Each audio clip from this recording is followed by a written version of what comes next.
Assalamualaikum warahmatullahi wabarakatuh.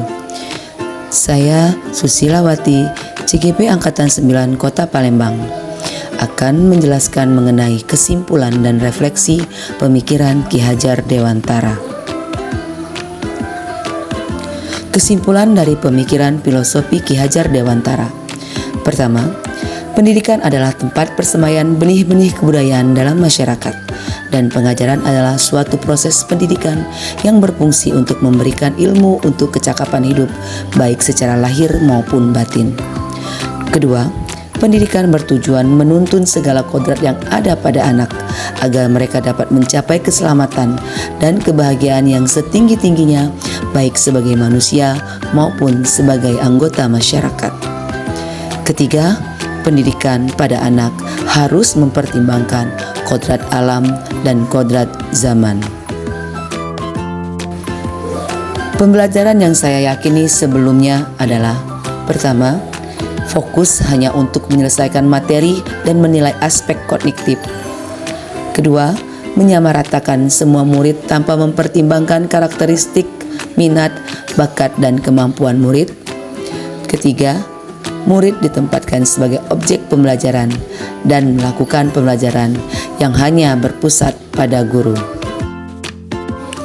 Perubahan dari pemikiran dan perilaku saya setelah mempelajari pemikiran Ki Hajar Dewantara pada modul ini adalah saya menyadari bahwa apa yang saya laksanakan selama ini kurang tepat. Seharusnya guru tidak hanya fokus untuk menyelesaikan materi dan menilai aspek kognitif saja, tetapi juga harus melakukan pembelajaran yang menyeluruh dalam semua aspek yang ada, terutama pendidikan dan penanaman karakter, moral, dan budi pekerti.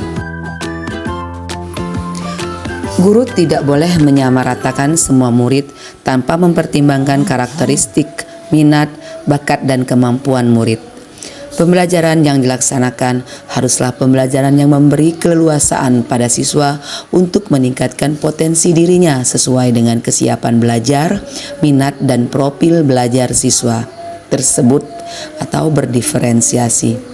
Tidak hanya berfokus pada produk pembelajaran, tapi juga fokus pada proses dan konten atau materi.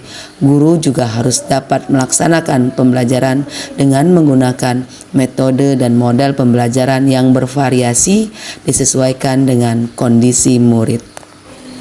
Pembelajaran juga harus mempertimbangkan sosiokultural daerah di mana murid berada, sehingga dapat melaksanakan pembelajaran dengan menggunakan metode dan model pembelajaran yang bervariasi disesuaikan dengan kondisi, karakter, budaya yang dimiliki murid atau sesuai dengan kodrat alam.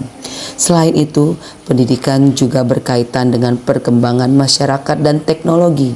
Pendidikan yang efektif harus dapat mempersiapkan anak-anak agar siap menghadapi tantangan zaman.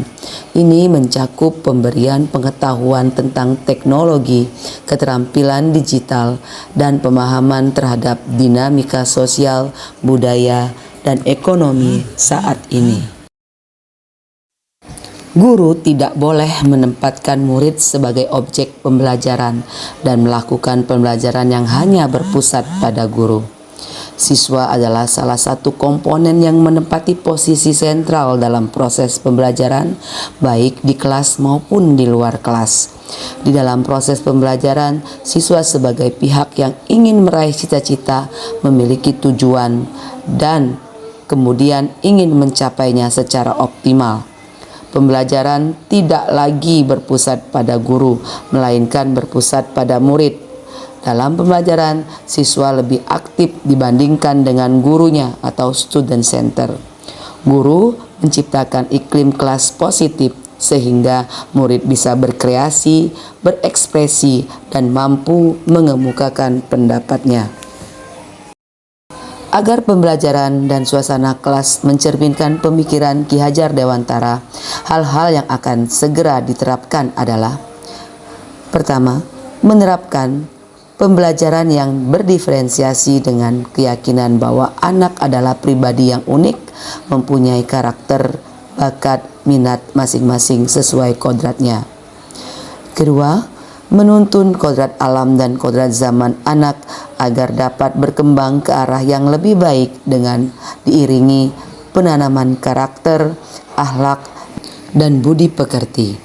Dalam menuntun, saya juga menjadi teladan dan panutan bagi peserta didik dalam bersikap dan berperilaku.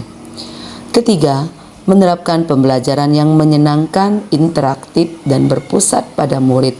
Merancang pembelajaran dengan menggunakan metode dan model pembelajaran yang dapat membuat murid berpikir kritis, kreatif, komunikatif, dan kolaboratif.